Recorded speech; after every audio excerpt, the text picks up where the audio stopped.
سنا تھا کہ آسمانوں سے پریاں اترتی ہیں۔ آج ایک پری کو باقاعدہ اپنے قدموں میں تشریف لاتے دیکھ بھی لیا۔ البتہ لگتا ہے پری کی لینڈنگ تھوڑی غلط ہو گئی ہے، یا شاید اڑنے کی ٹریننگ ابھی ادھوری تھی۔ اس انتہائی شرارتی اور مردانہ وجاہت سے بھرپور آواز نے جیسے مرتی ہوئی اشمل کے کانوں میں زندگی کی لہر دوڑا دی تھی۔ وہ جو ابھی چند لمحے پہلے موت کو بالکل قریب سے دیکھ کر آئی تھی، اس اجنبی کی آواز سن کر ہکا بھکا رہ گئی اور اپنی بڑی بڑی آنکھیں کھول کر سامنے کھڑے اس خوبرو نوجوان کو دیکھنے لگی، جس کے چہرے پر ایک فاتحانہ مسکراہٹ رقص کر رہی تھی۔ اشمل کی حالت اس وقت واقعی دیکھنے والی تھی۔ اس نے ہلکے گلابی رنگ کی ریشمی شلوار قمیض پہن رکھی تھی۔ یہ رنگ اس کی دودھیا رنگت کو مزید نکھار رہا تھا۔ اس کے سیاہ لمبے بال ہوا کے دوش میں اڑتے ہوئے اس کے گورے چہرے پر بار بار آ کر اسے کسی افسانوی کردار کی طرح حسین بنا رہے تھے، لیکن اس وقت اس کی پریشانی اور بوکھلاہٹ نے اس کے حسن کو ایک الگ ہی رنگ دے دیا تھا۔ وہ ابھی کچھ دیر پہلے ہی تو حویلی کے دوسری منزل کی کھڑکی سے اس ریشمی دوپٹے کے سہارے لٹک کر نیچے اترنے کی کوشش کر رہی تھی، اور دلی دل میں اپنے کزن فارس کو کوس رہی تھی کہ یار برباد دیا اس کھڑوس اور سڑیل فارس نے۔ اگر آج میری ہڈیاں ٹوٹ گئی تو وہ سارا دن مجھ پر ہنسے گا کہ بھاگنے کا بھی سلیقہ نہیں تھا اس بیوقوف لڑکی کو۔ اسے بار بار اپنی کزن رمشا کی وہ ڈراؤنی باتیں یاد آ رہی تھی کہ فارس کی طرح ظالم اور عیاش انسان ہے، اور تھائی لینڈ میں نہ جانے کتنی لڑکیوں کے ساتھ اس کے افیئر چل رہے ہیں۔ اسی خوف کے مارے وہ آدھی رات کو بھاگنے پر مجبور ہوئی تھی، لیکن اس کا ہاتھ پھسل گیا اور وہ ایک دبی ہوئی چیخ کے ساتھ سیدھا اس اجنبی کے اوپر جا گری تھی، جو اس وقت اسے انتہائی دلچسپ نظروں سے گھور رہا تھا۔ اس کی مضبوط بازوؤں کا لمس اور اس کے وجود سے آتی ایک مہنگی پرفیوم کی خوشبو نے ایک پل کے لیے اشمل کے ہوش اڑا دیے تھے، مگر اپنی جان بچانے کی فکر اسے زیادہ ستانے لگی۔ دیکھو، تم جو کوئی بھی ہو، تم اس وقت میرا مذاق اڑانے کے بجائے میری مدد کرو، ورنہ اگر میرا وہ سڑیل فارس آ گیا تو وہ مجھے زندہ نہیں چھوڑے گا۔ تم نہیں جانتے وہ کتنا خطرناک اور بگڑا ہوا انسان ہے۔ رمشا کہتی ہے کہ وہ وہاں تھائی لینڈ میں غنڈوں کے ساتھ رہتا ہے اور اب یہاں آ کر مجھ سے زبردستی شادی کرنا چاہتا ہے۔ وہ مجھے بھی ان لڑکیوں جیسا سمجھ کر نہ جانے میرے ساتھ کیا سلوک کرے گا۔ پلیز تم مجھے یہاں سے نکال دو، میں تمہیں اپنی وہ سونے کی بالیاں بھی دے دوں گی جو دادی نے مجھے دی تھی، بس مجھے اس حویلی کی دیوار سے پار اتار دو۔ اشمل نے جلدی سے اٹھ کر اپنے کپڑے جھاڑے اور ایک ہی سانس میں اپنی ساری پریشانی اور فارس کی برائیاں اس اجنبی کے سامنے ڈھیر کر دی۔ وہ نادان یہ جانتی ہی نہیں تھی کہ جس شخص کے سامنے وہ کھڑی ہے وہی فارس ہے، جو ابھی ابھی بیرون ملک سے واپس آیا تھا اور گھر والوں کو سرپرائز دینے کے لیے پچھلے راستے سے اندر داخل ہو رہا تھا۔ اپنی یہ اتنی بھرپور اور شاندار برائیاں سن کر فارس کے ماتھے پر ایک پل کے لیے لکیریں ابھری، مگر اگلے ہی لمحے اس سے اس لڑکی کی معصومیت اور قیامت خیز حسن نے اپنے سحر میں جکڑ لیا۔ اس نے سوچا بھی نہیں تھا کہ اس کے پیچھے رہ جانے والی چھوٹی سی کزن اتنی بڑی اور بلا کی حسین ہو چکی ہوگی۔ وہ اپنی نیلی آنکھوں میں ایک نئی چمک لیے اسے دیکھ رہا تھا، جو غصے اور ڈر کے مارے اب اسے کسی زخمی ہرنی کی طرح لگ رہی تھی۔ اس نے اپنی شناخت چھپاتے ہوئے انتہائی سنجیدگی سے کہا، اچھا تو وہ فارس اتنا ہی برا ہے جتنا تم بتا رہی ہو۔ میں نے بھی سنا ہے کہ وہ تھائی لینڈ میں کافی بدنام ہے، اور سنا ہے کہ اس کے غصے سے تو دیواریں بھی لرزتی ہیں، لیکن تم فکر مت کرو، میں ایک شریف انسان ہوں اور تمہاری مدد کر سکتا ہوں۔ اگر تم چاہو تو میرے ساتھ چل سکتی ہو، میں تمہیں اس ظالم انسان سے بچا کر کسی ایسی محفوظ جگہ پر پہنچا دوں گا جہاں وہ سڑیل فارس تمہیں ڈھونڈ بھی نہیں سکے گا، بلکہ وہ تو تمہارا نام لیتے ہوئے بھی ڈرے گا۔ سچ میں کیا تم واقعی میری مدد کرو گے؟ تم بہت اچھے ہو، ورنہ اس گھر میں تو سب اس فارس کے گن گاتے نہیں تھکتے، حالانکہ وہ بالکل کسی فلمی ویلن جیسا ہے۔ سنا ہی اس کی آنکھیں بھی بالکل خطرناک سی ہیں، جیسے کسی جن کی ہوتی ہیں۔ اشمل کی آنکھوں میں امید کی چمک جاگ اٹھی اور اس نے بغیر سوچے سمجھے اس اجنبی یعنی فارس پر بھروسہ کر لیا، جس کی مسکراہٹ اب مزید گہری ہو گئی تھی۔ فارس نے اپنے دل میں اٹھنے والی ہنسی کے طوفان کو روکا اور اسے خاموش رہنے کا اشارہ کرتے ہوئے اپنے پیچھے آنے کو کہا۔ وہ دونوں دبے قدموں حویلی کے عقبی راستے کی طرف چل پڑے، جہاں اندھیرا اپنی چادر پھیلائے ہوئے تھا، اور اشمل مسلسل اس کے پیچھے چلتے ہوئے اسے بتا رہی تھی کہ کس طرح فارس بچپن میں اسے تنگ کرتا تھا، اور اب تو وہ یقیناً کوئی بڑا غنڈہ بن چکا ہوگا جس کے ہاتھ میں ہمیشہ پستول رہتی ہوگی۔ فارس اسے دیکھ دیکھ کر نہال ہو رہا تھا اور دل ہی دل میں یہ منصوبہ بندی کر رہا تھا کہ کس طرح اس معصوم پری کو اس کی ہر بات کا بدلہ چکانا ہے۔ اس کا جی چاہ رہا تھا کہ وہ ابھی اپنا نام بتا کر اسے مزید ڈرائے، مگر پھر اس نے سوچا کہ اس کھیل میں ابھی اور بھی مزہ آئے گا۔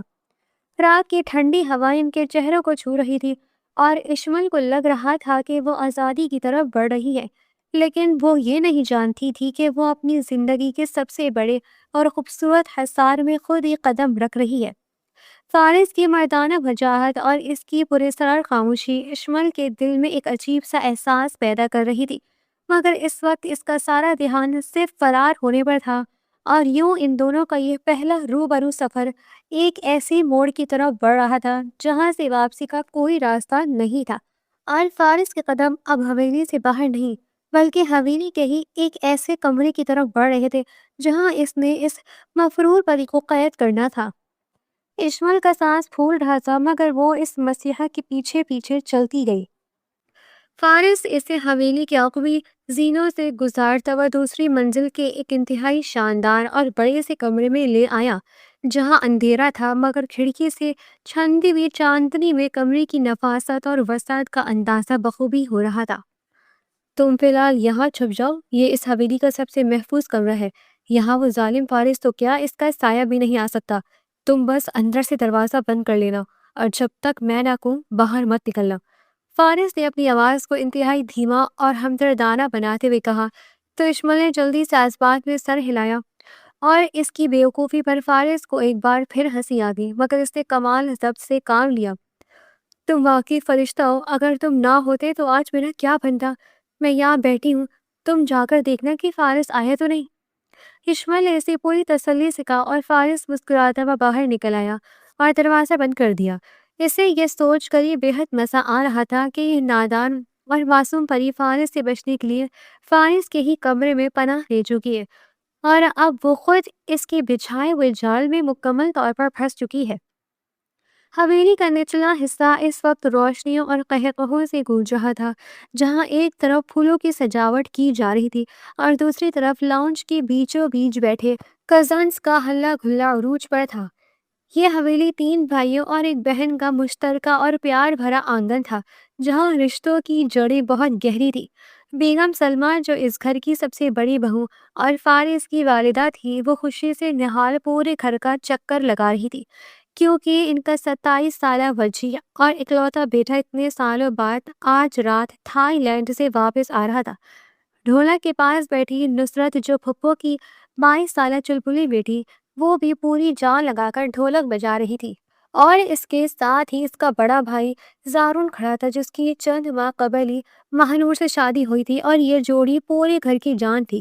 ان سب کے درمیان تایا جان کی 25 سالہ بیٹی رمشا بھی موجود تھی جو فارس کے ہم عمر ہونے کی وجہ سے ہمیشہ سے اس پر اپنا حق سمجھتی تھی، اور دوسری طرف وہ اشمل تھی جو سب سے چھوٹے چچا کی 19 سالہ اکلوتی اور بے حد لاڈلی بیٹی تھی۔ اشمل جو عمر میں سب سے چھوٹی ہونے کی وجہ سے ابھی تک بچپنے اور معصومیت کا شکار تھی، اور سب بڑوں نے باہمی رضامندی سے فارس اور اشمل کا رشتہ جوڑنے کا فیصلہ کر لیا تھا۔ ارے بھائی ذرا زور سے گاؤ، فارس بھائی کی شادی ہے، کوئی عام بات تو نہیں ہے، ویسے بھی سنائی ان کا مزاج بڑا نوابوں والا ہو گیا ہے، اس لیے گانے بھی ذرا ہائی کلاس ہونی چاہیے۔ نصرت نے آنکھ مارتے ہوئے کہا تو سب لڑکیاں کھل کھلا کر ہنس پڑی۔ بیگم سلمہ نے وہیں سے نصرت کو گھورا اور مسکراتے ہوئے بولی، تم باز نہ آنا نصرت، میرا بیٹا تو سیدھا سادہ ہے، تم سب مل کر اسے تنگ مت کرنا ورنہ وہ بیچارہ گھبرا جائے گا۔ بیگم سلمہ کی بات پر سب کزنز نے ایک زوردار قہقہہ لگایا کیونکہ وہ سب جانتی تھی کہ فارس کتنا شرارتی اور حاضر دماغ ہے، اور گھبرانا تو اس کی لغت میں ہے ہی نہیں۔ نصرت نے ڈھولک پر ایک اور زوردار تھاپ لگائی اور گانے کا سر مزید اونچا کر دیا جس سے حویلی کا پورا صحن گونج اٹھا۔ چچا جان جو قہوہ پی رہے تھے ہنس کر تایا جان سے بولے، بھائی صاحب لگتا ہے آج رات یہ لڑکیاں ہمیں سونے نہیں دیں گی، ویسے بھی فارس کے آنے کی خوشی ہی اتنی ہے کہ سارا گھر جاگ رہا ہے۔ تایا جان نے بھی مسکراتے ہوئے سر ہلایا اور بولے، ہاں بھائی جوان بیٹا اتنے سالوں بعد گھر آ رہا ہے اور کل اس کا نکاح بھی ہے، تو رونق تو ہونی چاہیے، اللہ ان بچوں کی خوشیاں سلامت رکھے۔ اسی ہلے گلے اور رونق کے درمیان ایک چہرہ ایسا بھی تھا جس پر خوشی کے بجائے ایک عجیب سی فاتحانہ اور سازشی مسکراہٹ تھی۔ رمشا بچپن سے ہی فارس کو بے حد پسند کرتی تھی اور کسی بھی قیمت پر اسے حاصل کرنا چاہتی تھی، لیکن جب بڑوں نے فارس اور اشمل کی شادی طے کر دی تو رمشا کے تن بدن میں آگ لگ گئی۔ اس نے فارس کے بیرون ملک رہنے کا بھرپور فائدہ اٹھایا اور اشمل کی معصوم اور کچے ذہن میں یہ خوف بٹھا دیا کہ فارس ایک انتہائی بگڑا ہوا اور عیاش قسم کا انسان ہے جو غیر ملکی لڑکیوں کے ساتھ گھومتا ہے اور غنڈہ گردی کرتا ہے۔ رمشا کا مقصد صرف یہ تھا کہ اشمل ڈر کر خود ہی یہ شادی توڑ دے، اور اب اشمل کو لانچ میں نہ پا کر رمشا دل ہی دل میں خوش ہو رہی تھی کہ اس کا تیر بالکل نشانے پر لگا ہے اور اشمل ضرور ڈر کے مارے کہیں چھپ گئی ہے۔ تم سب ڈھولک پیٹتی رہو، فارس تو صرف میرا ہے، اور اس روتی دھوتی اشمل کو تو میں نے ایسا ڈرایا ہے کہ وہ اب فارس کا نام سن کر ہی کانپتی ہے۔ رمشا نے دل ہی دل میں سرگوشی کی اور زہر خند مسکراہٹ کے ساتھ ارد گرد دیکھنے لگی۔ رمشا اپنی ہی دنیا میں فارس کے ساتھ اپنی شادی کے سپنے بن رہی تھی۔ اسے لگتا تھا کہ فارس جیسا خوبصورت اور ماڈرن لڑکا اشمل جیسی سیدھی سادھی اور بیوقوف لڑکی کو کبھی پسند نہیں کرے گا، اور جب اسے معلوم ہوگا کہ اشمل اس سے ڈرتی ہے تو وہ ویسے ہی اس سے دور ہو جائے گا۔ یہ سوچ کر رمشا کے چہرے کی چمک مزید بڑھ گئی اور وہ بھی جھوٹی خوشی کا اظہار کرتے ہوئے ڈھولک کی تھاپ پر تالیاں بجانے لگی، مگر اس کی نظریں مسلسل حویلی کے دروازے اور زینوں کی طرف ہی تھی کہ کب کوئی ہنگامہ کھڑا ہو۔ نیچے صحن میں روایتی کھانوں کی اشتہا انگیز خوشبو پھیلی ہوئی تھی اور دیگوں میں پکتے قورمے اور بریانی کی مہک سے پورا گھر مہک رہا تھا کہ اتنے میں نصرت نے ڈھولک کی تھاپ پر ایک نیا اور بے حد پیارا گیت چھیڑ دیا جس پر سب لڑکیاں جھوم کر گانے لگیں۔ گڑیا نی گڑیا تیرا گڈا پردیسیاں جوڑی آسمانی ہو گئی۔ نصرت کی اونچی اور سریلی آواز حویلی کے در و دیوار سے ٹکرا کر ایک عجیب سا سحر طاری کر رہی تھی اور سب کزنز تالیاں بجا کر اس گیت کا مزہ لے رہی تھی۔ دوسری طرف فارس دوسری منزل کی راہداری میں کھڑا نیچے لاؤنج کا یہ سارا منظر بہت دلچسپی سے دیکھ رہا تھا۔ اس کی تیز نگاہیں پورے گھر کے ایک ایک فرد پر پڑ رہی تھی جو اس کی خوشی میں نہال تھے۔ اس نے نصرت کی ڈھولک اور گانے کو سن کر دل ہی دل میں مسکراہٹ دبائی اور پھر اس کی نظر رمشا پر پڑی جو سب کے بیچ بیٹھی تو تھی، مگر اس کے چہرے کے تاثرات کچھ الگ سے تھے۔ وہ تھوڑی کھوئی کھوئی اور بے چین سی لگ رہی تھی۔ فائز نے ایک لمحے کے لیے حیرانی سے اسے دیکھا، مگر پھر یہ سوچ کر نظر انداز کر دیا کہ شاید شادی کی تیاریوں اور کام کاج کی وجہ سے وہ تھک گئی ہے۔ اس وقت فارس کا سارا دھیان صرف اور صرف اس بند کمرے کی طرف تھا جہاں وہ معصوم پری خود کو اس سے بچانے کے لیے چھپ کر بیٹھی تھی، اور فارس کو تو یہ سوچ کر ہی بے حد مزہ آ رہا تھا کہ اس نادان لڑکی کے ذہن میں آخر کس نے اتنی شاندار کہانیاں بھر دی ہیں۔ اس نے اطمینان سے دیوار کے ساتھ ٹیک لگائی اور آنکھیں موند کر گیت کے بول اور دیگوں کی خوشبو کو محسوس کرنے لگا۔ اسے اب اس بات کا بے صبری سے انتظار تھا کہ جب کل نکاح کے وقت قاضی کے سامنے وہ اس کے برابر بیٹھے گا تو اس ڈرپوک پری کے چہرے پر کیا رنگ آئیں گے۔ فارس نے کچھ دیر سوچا اور پھر مسکراتا وہ سیڑھیوں سے نیچے لانچ کی طرف اترنے لگا جہاں گہما گہمی عروج پر تھی۔ جیسے ہی وہ آخری سیڑھی پر پہنچا نصرت کی نظر اس پر پڑ گئی اور اس نے زور سے ڈھولک پر ہاتھ مار کر گانا روک دیا۔ ارے دیکھو تو ذرا، ہمارا ولایتی بابو آ گیا۔ نصرت کی آواز پر سب کی نظریں فارس کی طرف اٹھ گئیں اور بیگم سلمیٰ تو خوشی سے نہال ہوتی ہوئی دوڑ کر اپنے بیٹے کے گلے لگ گئی۔ میرا بچہ آ گیا، مجھے تو یقین ہی نہیں آ رہا کہ تم اتنے سالوں بعد واپس آئے ہو۔ بیگم سلمیٰ کی آنکھوں میں خوشی کے آنسو تھے، جبکہ تایا جان اور چچا جان بھی آگے بڑھ کر باری باری فارس سے گلے ملنے لگے۔ پورا گھر ایک دم سے خوشیوں کے شور میں ڈوب گیا تھا۔ ہر کوئی اسے دیکھ کر حیران بھی تھا اور خوش بھی، کیونکہ فارس اب پہلے سے کہیں زیادہ وجیح اور پرکشش ہو چکا تھا۔ اس کی چوڑی جسامت اور چہرے کی متانت نے اسے بالکل ایک ہیرو جیسا بنا دیا تھا۔ ارے بھائی فارس، تم تو بالکل ہی بدل گئے ہو۔ مجھے تو ڈر ہے کہ کہیں ہماری دلہن تمہیں دیکھ کر خوشی سے بے ہوش ہی نہ ہو جائے۔ یہ آواز زارون کی تھی۔ زارون کے ساتھ ہی اس کی خوبصورت بیوی ماہنور کھڑی تھی جس نے فوراً زارون کے بازو پر ہلکی سی چٹکی کاٹی اور دھیمی آواز میں بولی، آپ بینا زارون، بھائی کو آتے ہی تنگ کرنے لگے، ذرا انہیں سانس تو لینے دے،